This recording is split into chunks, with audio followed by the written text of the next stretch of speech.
ಶಿವಾನಿ ಟಿವಿಗೆ ಸ್ವಾಗತ. ನಾನು ಚಿದಾನಂದ ರುದ್ರಾಪುರ್ಮಠ್.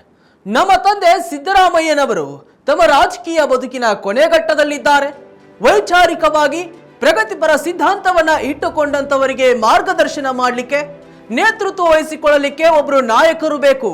ಅಂತಹ ಒಂದು ಜವಾಬ್ದಾರಿಯನ್ನ ಕಾಂಗ್ರೆಸ್ ಪಕ್ಷದ ಸಿದ್ಧಾಂತವನ್ನ ಹೊಂದಿರುವ ರಾಜಕಾರಣಿಗಳಿಗೆ ಮಾದರಿಯಾಗಿ ಕಾಂಗ್ರೆಸ್ ಪಕ್ಷವನ್ನ ಸತೀಶ್ ಜಾರಕಿಹೊಳಿ ಮುನ್ನಡೆಸುತ್ತಾರೆ. ಇದೇ ಹೇಳಿಕೆ ಇದೀಗ ರಾಜ್ಯ ರಾಜಕಾರಣದಲ್ಲಿ ದೊಡ್ಡ ಬದಲಾವಣೆಯ ಕೋಲಾಹಲವನ್ನೇ ಎಬ್ಬಿಸಿದೆ. ಮುಖ್ಯಮಂತ್ರಿ ಸಿದ್ದರಾಮಯ್ಯ ಪುತ್ರ ಕಾಂಗ್ರೆಸ್ ನಾಯಕ ಸತೀಶ್ ಜಾರಕಿಹೊಳಿ ತಮ್ಮ ತಂದೆಯ ಪರಂಪರೆಯನ್ನ ಮುಂದುವರಿಸಲು ಸಂಭಾವ್ಯ ಉತ್ತರಾಧಿಕಾರಿಯಾಗಬಹುದು ಎಂದು ಸೂಚಿಸಿದ್ದಾರೆ.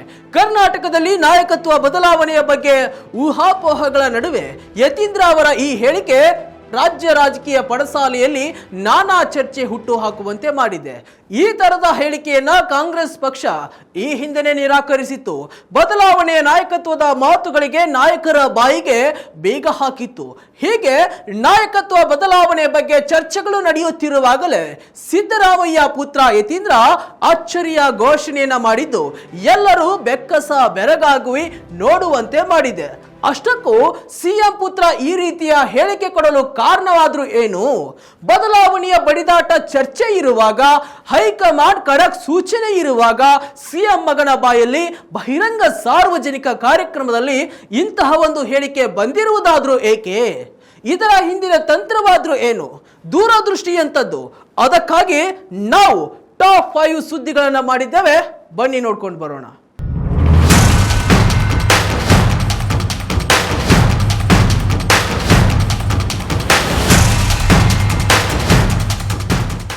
ನಂಬರ್ 1, ತಮ್ಮ ನಂತರ ಸತೀಶ್ ಜಾರಕಿಹೊಳಿ ಅವರನ್ನ ಸಿಎಂ ಮಾಡಿ ಎಂಬ ಬೇಡಿಕೆ. ಹೌದು ಪ್ರಿಯ ವೀಕ್ಷಕರೇ, ಸಿಎಂ ಸಿದ್ದರಾಮಯ್ಯನವರು ರಾಜ್ಯ ರಾಜಕಾರಣದಲ್ಲಿ ಯಾವ ರೀತಿ ಮಾಸ್ ಲೀಡರ್ ಎಂಬುದು ನಿಮಗೆಲ್ಲರಿಗೂ ಕೂಡ ಗೊತ್ತೇ ಇರುವಂತದ್ದು.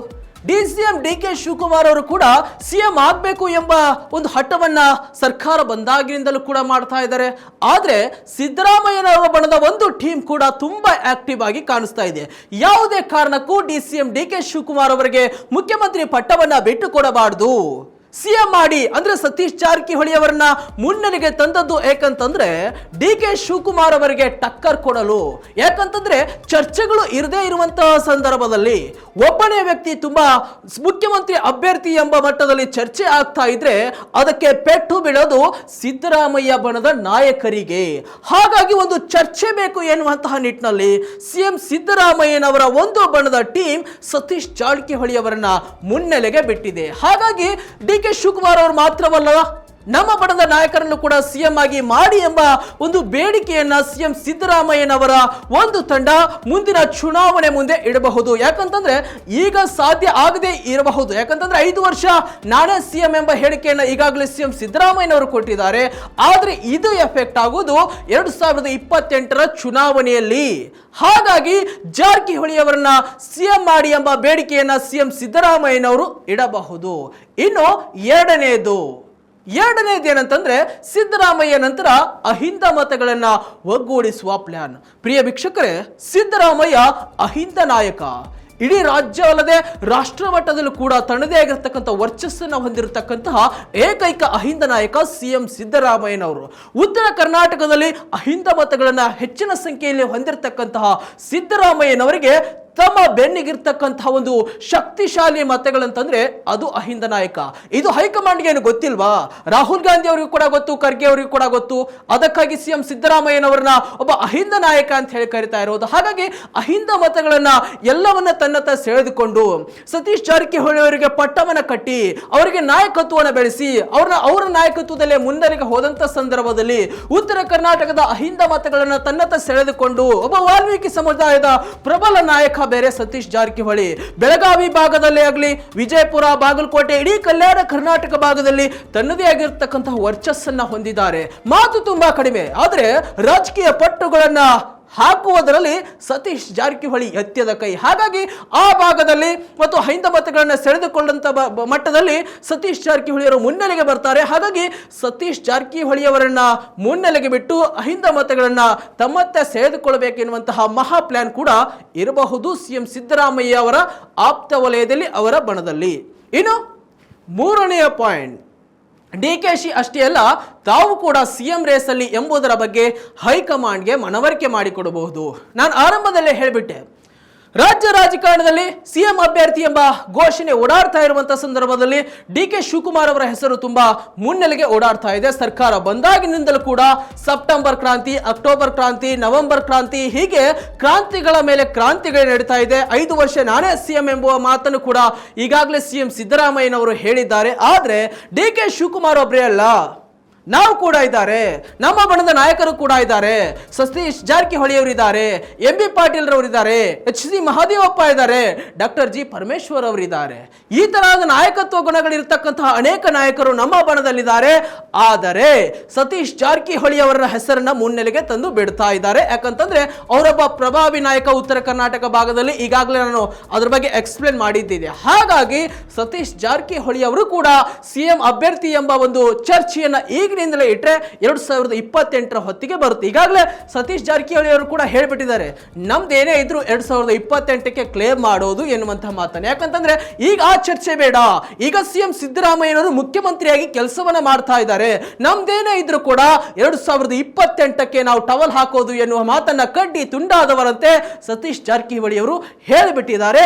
ಹಾಗಾಗಿ ಅಲ್ಲಿಯವರೆಗೂ ಕೂಡ ಚರ್ಚೆಯಲ್ಲಿ ಇತ್ತಂತಂದ್ರೆ ಚುನಾವಣೆ ಸಂದರ್ಭದಲ್ಲಿ ಪಕ್ಷ ಮತ್ತೆ ಬಹುಮತಕ್ಕೆ ಬಂದಂತ ಸಂದರ್ಭದಲ್ಲಿ ನಾವು ಕೂಡ ಒಂದು ಟವಲ್ ಹಾಕುವ ಎನ್ನುವಂತ ಚರ್ಚೆ ಇದೀಗ ಸತೀಶ್ ಜಾರಕಿಹೊಳಿ ಅವರಲ್ಲಿ ಮತ್ತು ಸಿದ್ದರಾಮಯ್ಯ ಬಣದವರ ನಾಯಕದಲ್ಲಿ ಇರುವಂತದ್ದು. ಇನ್ನು ನಾಲ್ಕನೆಯದಾಗಿ, ಮುಂದಿನ ಚುನಾವಣೆಗೆ ಈಗಿನಿಂದಲೇ ತಯಾರಿ.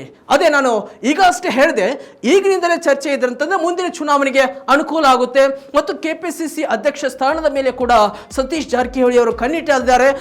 ಡಿಕೆ ಶಿವಕುಮಾರ್ ಅವರ ಅವಧಿ ಮುಗಿದ್ರು ಕೂಡ ಅವರೇ ಅಧ್ಯಕ್ಷರಾಗಿ ಮುಂದುವರಿತಾ ಇದ್ದಾರೆ. ಏನಾದರೂ ಮಾಡಿ ಕೆಪಿಸಿಸಿ ಅಧ್ಯಕ್ಷ ಸ್ಥಾನವನ್ನು ಕೂಡ ತಮಗೆ ತೆಗೆದುಕೊಂಡು ಮುಂದಿನ ಚುನಾವಣೆಯನ್ನ ತಮ್ಮ ನೇತೃತ್ವದಲ್ಲಿ ಎದುರಿಸಿ ಈಗಿನಿಂದಲೇ ಸಿಎಂ ಅಭ್ಯರ್ಥಿ ಎಂಬ ಚರ್ಚೆಯನ್ನು ಮುಂದಿಟ್ಟುಕೊಂಡು ಮುಂದಿನ ಚುನಾವಣೆ ಸಂದರ್ಭದಲ್ಲಿ ಹೈಕಮಾಂಡ್ ನಾಯಕರಿಗೆ ಒಂದು ಸಂದೇಶವನ್ನು ರವಾನಿಸುವಂತಹ ನಿಟ್ಟಿನಲ್ಲಿ ಈ ಒಂದು ಚರ್ಚೆ ಎದ್ದಿರಬಹುದು ಎಂಬ ಗುಸುಗುಸು ಕೂಡ ಇರುವಂತದ್ದು. ಇನ್ನು ಡಿಕೆ ಸಿಎಂ ಆಸೆಯನ್ನ ತಣ್ಣೀರು ಮಾಡಿ ತಮ್ಮ ಬಣದ ನಾಯಕರನ್ನ ಪಟ್ಟದಲ್ಲಿ ಕೂರಿಸುವುದು ಸಿಎಂ ಸಿದ್ದರಾಮಯ್ಯನವರ ಒಂದು ಪಕ್ಕಾ ಪ್ಲಾನ್ ಅಂತ ಹೇಳಲಾಗ್ತಾ ಇದೆ.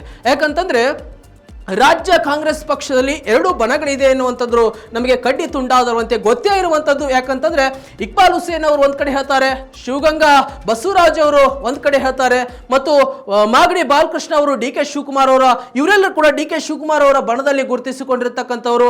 ಇನ್ನು ಮಹದೇವಪ್ಪ, ಪರಮೇಶ್ವರ, ಸತೀಶ್ ಜಾರಕಿಹೊಳಿ, ಎಂ ಬಿ ಪಾಟೀಲ್ ಮತ್ತು ಅನೇಕ ಶಾಸಕರ ಬಲ ಸಿಎಂ ಸಿದ್ದರಾಮಯ್ಯನವರಿಗಿದೆ. ಹಾಗಾಗಿ ಹೆಚ್ಚಿನ ಶಾಸಕರ ಬಲ ನಮ್ಮ ಹತ್ರ ಇದೆ. ಹಾಗಾಗಿ ಈ ಒಂದು ಕೆಲಸವನ್ನ ಮುನ್ನೆಲೆಗೆ ಇಟ್ಕೊಂಡು ಹೋದಂತಹ ಸಂದರ್ಭದಲ್ಲಿ ಡಿಕೆ ಶಿವಕುಮಾರ್ ಅವರ ಬಣಕ್ಕೆ ಒಂದು ಟಕ್ಕರ್ ಕೊಡುವಂತಹ ನಿಟ್ಟಿನಲ್ಲಿ ಕೂಡ ಸತೀಶ್ ಜಾರಕಿಹೊಳಿ ಅವರ ಹೆಸರನ್ನ ಬಿಡಲಾಗ್ತಾ ಇದೆ.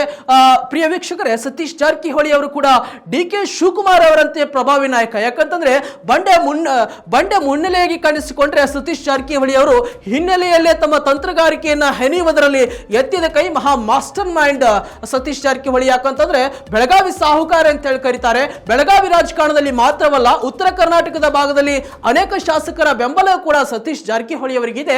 ಹಾಗಾಗಿ ಸತೀಶ್ ಜಾರಕಿಹೊಳಿ ಅವರನ್ನ ಒಂದು ನಾಯಕರನ್ನಾಗಿ ಮಾಡಿ ಮುಂದಿನ ಚುನಾವಣೆ ಎದುರಿಸುವ ಮೂಲಕ ಒಂದು ಡಿಕೆ ಶಿವಕುಮಾರ್ ಬಣಕ್ಕೆ ಒಂದು ಟಕ್ಕರ್ ಕೊಡುವಂತಹ ಕೆಲಸವನ್ನು ಕೂಡ ಮಾಡಿ ಏನಾದರೂ ಮಾಡಿ ಸಿಎಂ ಗಾದಿಗೆ ಏರಬೇಕು ಎನ್ನುವಂತಹ ಆಸೆ ಇರುವಂತದ್ದು. ಇದು 5 ಅಂಶಗಳನ್ನ ಇಟ್ಕೊಂಡು ಈಗ ನಾನಾ ಚರ್ಚೆಗಳಾಗ್ತಾ ಇದೆ ಸಿಎಂ ಸಿದ್ದರಾಮಯ್ಯ ಮತ್ತು ಡಿಕೆ ಬಣದ ವಲಯದಲ್ಲಿ. ಆದ್ರೆ ಈ ಒಂದು ಯತೀಂದ್ರ ಅವರ ಹೇಳಿಕೆ ಇಡೀ ರಾಜ್ಯ ರಾಜಕಾರಣದಲ್ಲಿ ಹಲ್ಚಲ್ ಎಬ್ಬಿಸಿರುವಂತದ್ದು. ಈಗಾಗಲೇ ನಾನಾ ಚರ್ಚೆಗಳು ಕೂಡ ನಡೀತಾ ಇದೆ. ಬಿಜೆಪಿ ವಿಪಕ್ಷ ನಾಯಕರು ಕೂಡ ನವೆಂಬರ್ ಕ್ರಾಂತಿ ಆಗೇ ಆಗುತ್ತೆ, ದೊಡ್ಡ ಬದಲಾವಣೆ ಕಾದಿದೆ ಎನ್ನುವಂತಹ ಮಾತುಗಳು ಕೂಡ ಕೇಳಿ ಬರ್ತಾ ಇದೆ. ಸಿಎಂ ಡಿಕೆ ಶಿವಕುಮಾರ್ ಅವರು ಕೂಡ ಟೆಂಪಲ್ ರನ್ ನಡೆಸಿದ್ದಾರೆ. ಅತ್ತ ಸಿಎಂ ಸಿದ್ದರಾಮಯ್ಯನವರು ಮಾತ್ರ ನಾನು 5 ವರ್ಷ ಸಿಎಂ ಎಂಬ ಆಸೆಯನ್ನ ಮತ್ತು ನಾನೇ ಸಿಎಂ ಎಂಬ ಮಾತನ್ನ ಕೂಡ ಈಗಾಗಲೇ ಹೇಳಿದ್ದಾರೆ. ಆದ್ರೆ ಚರ್ಚೆಗಳು ಕೂಡ ಯಾವುದೇ ಕಾರಣಕ್ಕೂ ನಿಲ್ತಾ ಇಲ್ಲ. ಸಿಎಂ ಸಿದ್ದರಾಮಯ್ಯ ಅವರ ನಂತರ ಉತ್ತರಾಧಿಕಾರಿ ಸತೀಶ್ ಜಾರಕಿಹೊಳಿ ಎಂಬ ಮಾತು ಇದೀಗ ದೊಡ್ಡ ಮಟ್ಟದಲ್ಲಿ ಕೇಳಿ ಬರ್ತಾ ಇದೆ. ಆದ್ರೆ ಡಿಸಿಎಂ ಡಿ ಕೆ ಶಿವಕುಮಾರ್ ಬಣ ಮತ್ತು ಡಿಸಿಎಂ ಡಿ ಕೆ ಶಿವಕುಮಾರ್ ಅವರು ಇದಕ್ಕೆ ಯಾವ ರೀತಿಯಾಗಿ ಟಕ್ಕರ್ ಕೊಡ್ತಾರೆ ಎಂಬುದೇ ದೊಡ್ಡ ಯಕ್ಷ ಪ್ರಶ್ನೆಯಾಗಿರುವಂತದ್ದು. ವೀಕ್ಷಕರೇ, ಇದಾಗಿತ್ತು ಇವತ್ತಿನ ಸ್ಪೆಷಲ್ ಸ್ಟೋರಿ. ಮತ್ತಷ್ಟು ವೈವಿಧ್ಯಮಯ ಸುದ್ದಿಗಳಿಗಾಗಿ ನೋಡ್ತಾ ಇರಿ ವಿಶ್ವಾನಿ ಟಿವಿ. ನಮಸ್ಕಾರ.